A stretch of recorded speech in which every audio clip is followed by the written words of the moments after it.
Halo teman-teman, pada video kali ini saya ingin mencoba memberikan sedikit pengenalan atau pendahuluan tentang pemodelan dinamik dari sebuah sistem. Atau di sini saya menyebutnya sebagai Dynamic Systems Modeling. Dynamic Systems Modeling ini adalah suatu representasi yang digunakan untuk mendeskripsikan dan memprediksi interaksi-interaksi terhadap waktu antara beberapa komponen dari suatu fenomena yang dilihat sebagai sebuah sistem. Ya, ada beberapa kata kunci dari penjelasan ini. Yang pertama adalah representation.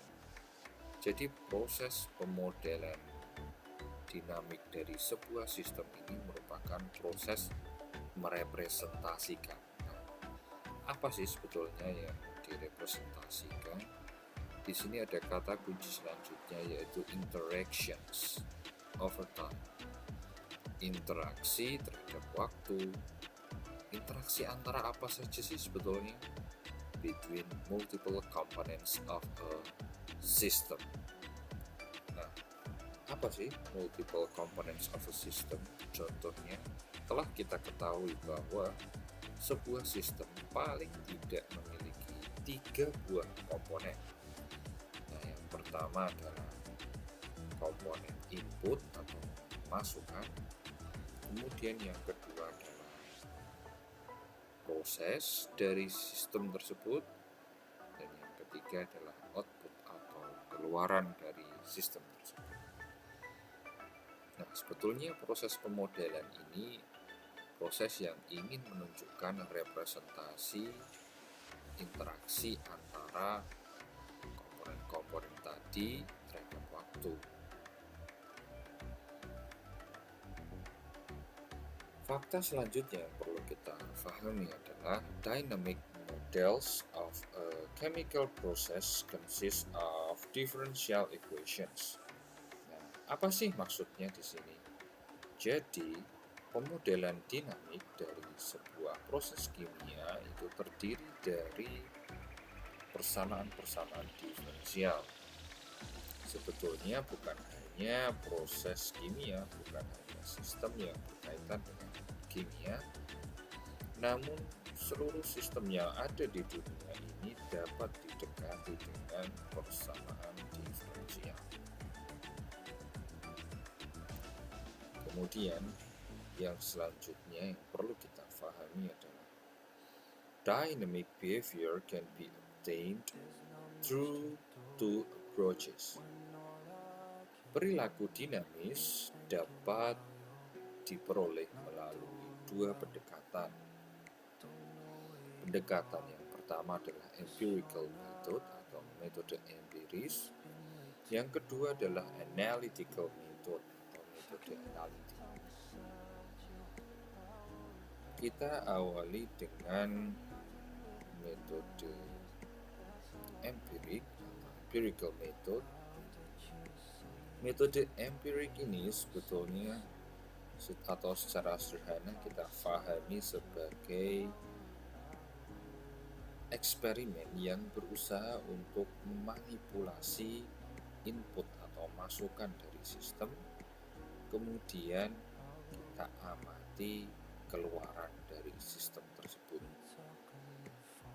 Semakin banyak data antara input dan output yang kita peroleh, maka metode empirik ini akan menghasilkan suatu pemodelan dinamik yang akurat. Itu salah satu kelebihan dari metode empirik. Namun, metode empirik ini ada kekurangannya juga.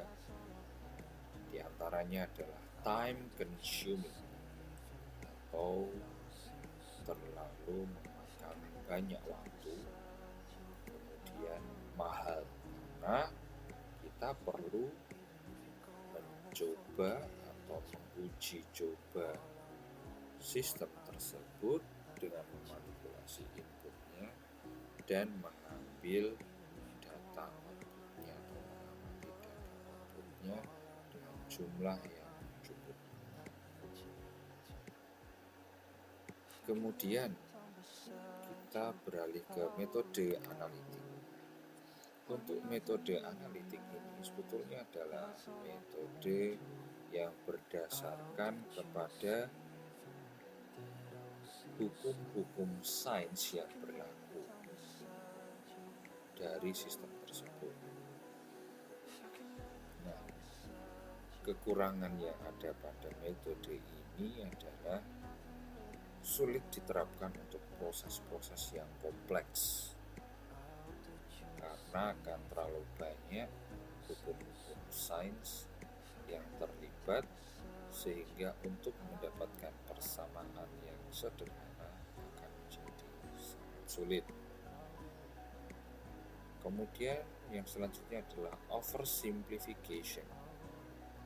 Oversimplification atau proses penyederhanaan yang berlebihan dapat menyebabkan hasil pemodelan dari metode analitik ini menyimpang atau tidak sesuai antara model dan juga proses realnya. Itu untuk analytical. Nah, adapun kelebihan dari metode analitik ini adalah murah. Selain itu, dengan metode analitik ini dapat diperoleh pengetahuan yang mendalam tentang mekanisme yang terjadi dalam proses tersebut. Di beberapa literatur, empirical method ini disebut sebagai black box modeling, sedangkan analytical method disebut sebagai white box modeling. Nah, selain dari dua hal tersebut atau kombinasi antara kedua hal tersebut disebut sebagai gray box modeling. Selanjutnya, fakta yang perlu kita pahami adalah dynamic model represents the behavior of an object over time. Jadi di sini yang ditekankan adalah pemodelan dinamik itu merepresentasikan perilaku yang berdasarkan. Jadi di sini kita akan banyak bersinggungan dengan persamaan yang berhubungan dengan waktu atau persamaan definisi. Oke, saya rasa cukup sekian untuk sedikit pengenalan tentang pemodelan dinamik pada suatu sistem. Untuk video selanjutnya saya akan coba menjelaskan mengenai salah satu contoh kasus pemodelan dinamik. Terima kasih, semoga bermanfaat. Bye.